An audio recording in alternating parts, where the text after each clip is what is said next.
D'un côté, on a l'image d'un vieil archer plein d'honneur. De l'autre, la réalité, bien plus brutale, d'un commandant féroce.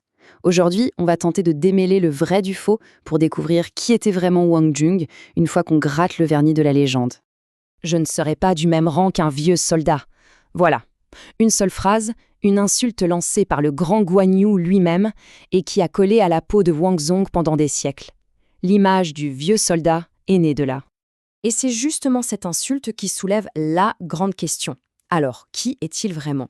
Juste un vieux soldat, comme le disait Guan Yu, ou peut-être l'un des généraux les plus redoutables de son temps ?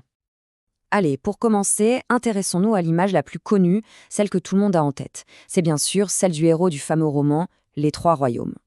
Et le roman, il nous brosse un portrait vraiment iconique. C'est l'archétype du vieux guerrier aux cheveux gris.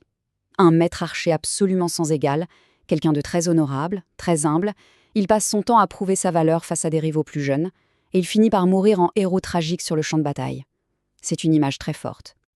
Ok, donc ça, c'est l'image d'Épinal. Mais alors, qu'est-ce qui se passe quand on met ce héros de roman face à l'homme des archives historiques ? Eh bien, le contraste est pour le moins saisissant. En fait, pour construire ce personnage spectaculaire, le roman n'hésite pas à inventer des moments clés de sa vie. Le fameux duel à l'arc contre Guan Yu, fictif. La bataille du mont Dingjun, transformée en duel personnel, réimaginé. Et sa mort héroïque sous une pluie de flèches, ça non plus, ça n'a jamais eu lieu. Alors, laissons de côté la fiction et penchons-nous sur la réalité historique. Et là, on va voir que le portrait qui se dessine est complètement différent.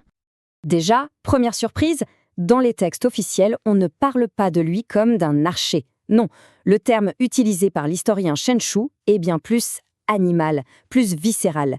Il le décrit, lui et Zhao Yun, comme étant les griffes et les dents de leur seigneur. Imaginez la puissance de l'image. Et cette image de griffes et dents, elle n'est pas choisie au hasard. Parce que ce qui définissait vraiment Wang Zhong, ce n'était pas la patience de l'archer, c'était sa férocité. Une férocité brute, presque irrésistible une fois sur le champ de bataille.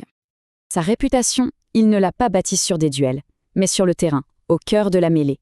Après avoir rejoint le seigneur de guerre Liu Bei, il est devenu le fer de lance de la conquête de la province de Yi. Une campagne longue, brutale et durant laquelle il était constamment en première ligne à mener l'assaut pour briser les défenses ennemies. Et c'est cette réputation de soldat de choc, de briseur de ligne, qui va le mener à l'instant qui va le faire entrer dans la légende. On est en 219, à la bataille du mont Dingjun. Ici, les enjeux sont énormes. La mission, c'est de prendre la région stratégique de Hanzhong. Et pour ça, il faut affronter le général qui la tient, le grand Shao Yuan, l'un des meilleurs commandants de Cao Cao, un véritable vétéran.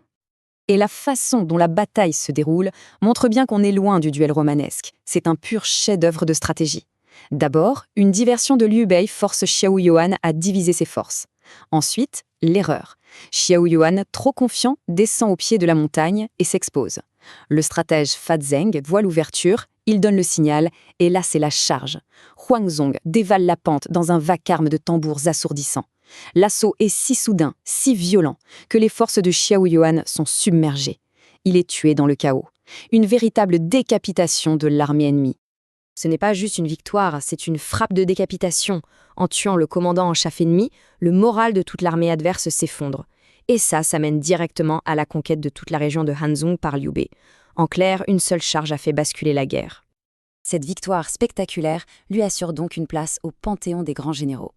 Mais, paradoxalement, c'est aussi ce qui va déclencher la fameuse controverse qui a tant marqué son histoire. Parce qu'après cet exploit, Liu Bei le promeut. Et c'est là que ça coince avec Guan Yu.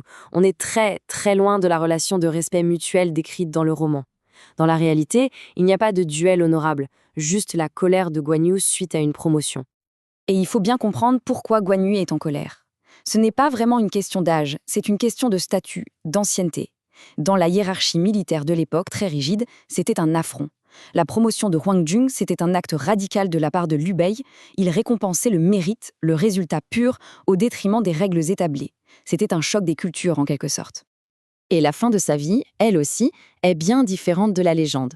Pas de mort héroïque au combat. La réalité est beaucoup plus simple, plus humaine.